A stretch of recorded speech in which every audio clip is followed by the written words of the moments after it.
Well,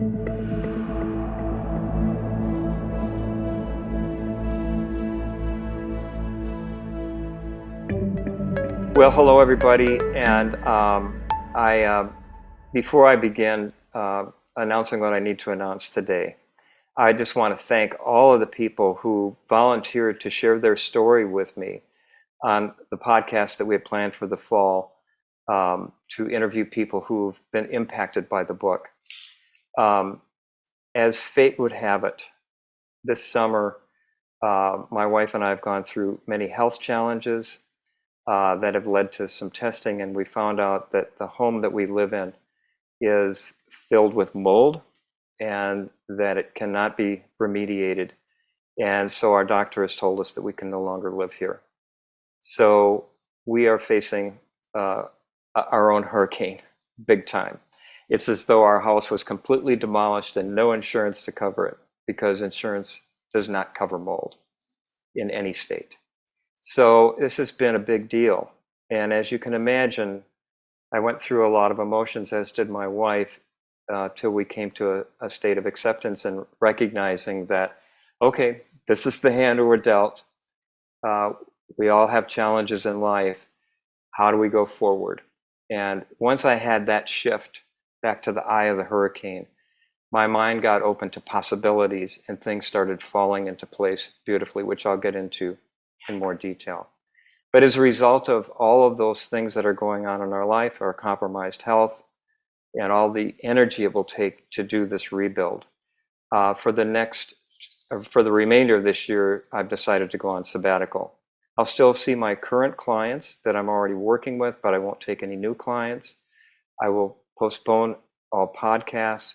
The only commitment I have is with 3PG, where I'll be doing 3 podcasts in September on a series on Sydney Banks's books. So I will continue to do that. In the meantime, all my books, my videos, my podcasts from the past will still be available to all of my clients, my people who follow me on YouTube or whatever. So I regret to inform you of that, but you know, as in everything in life, when one door closes, another opens if our mind is open. And so this has been a really deepening learning, and also helping me see a lot of blind spots that I had that I didn't even know I had. How much attachment I had to this house. How my identity was tied into this house. And I just had to let all that go in order to have my mind open to see insights and possibilities that were right in front of me that I couldn't see while I was full of fear and victimization and all the things that human beings go through when the unexpected happens. So at the end of the year, given all the details I have to do, I'll reevaluate where we'll be at with the podcast. So stay tuned. I will keep you informed of that. I also wanted to let you know that this to me is, you know, in my book, I talk about how resilience is a constant, but we go in and out of our awareness of it. And as we uncover our blind spots, as we uncover invisible thinking, as this whole hurricane that I'm going through has done for me, we continually evolve. This isn't that you get the principles and that's it. This is an ongoing evolution, and as our life goes on, we will face challenges we've never had before. So I hope that how I'm going through this can be a positive example for you. It certainly has been an awakening for me and for my wife, and it's been actually kind of magical that thoughts, because my mind is clear, things occur to me out of the blue, like call my nephew, maybe he knows a realtor. So I call my nephew. Oh yeah, my best friend owns a big real estate company. He'll meet with you.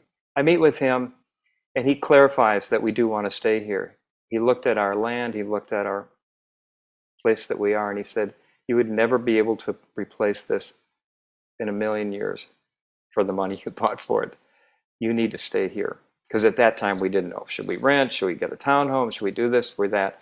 And so it's little things like that have come to me out of the blue that have led me to clarity and to the people I need to work with, to getting the right architect, to finding the demolition person. All of these things have just fallen into place. Now, have I had moments where I was in the wind of the hurricane and freaking out? Absolutely. I'm human. I still have those experiences. But my feelings are the guide that takes me back to the I, to let me know I've just gotten off track. And so I hope this helps you. I hope it inspires you.